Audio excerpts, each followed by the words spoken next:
విచిత్రం తెలుసా?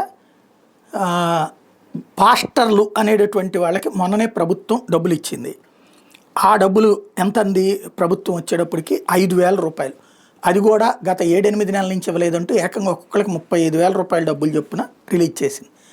అదే సందర్భంలో ఇప్పుడు 30 కోట్ల రూపాయలు విడుదల చేస్తే తాజాగా వచ్చేటప్పటికి వేద పండితులకి ఎవరైతే అంతా సమగ్రమైనటువంటి అవగాహన ఉండి సబ్జెక్ట్ ఉండి సర్టిఫికెట్ కూడా ఉంటుందో వాళ్ళు అప్లై చేసుకుంటే డబ్బులు ఇవాళ రిలీజ్ చేశారని చెప్పేసి పొద్దున్నే బ్రేకింగ్.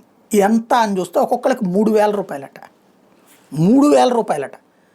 వేద పండితుడు తను చిన్నతనం నుంచి పూర్తిగా దాని మీదనే కాన్సన్ట్రేట్ చేయాలి, ఇంకొక ఆలోచనే చేయడానికి వీల్లేదు, ఇంకొక వైపుకి వెళ్ళడానికే వీల్లేదు. ఆ మిగతా వాళ్ళందరి ఎంజాయ్మెంట్ వాళ్ళు చెయ్యరు, చిన్నపిల్లలు సరదాగా ఆడుకునేది వాళ్ళు చెయ్యరు. పూర్తిగా దాని మీదనే అధ్యయనంతో దృష్టి పెట్టేటటువంటి వేదాధ్యయనం మీద కాన్సన్ట్రేట్ చేసినటువంటి వాళ్ళు 3,000 రూపాయల పెన్షన్ అట.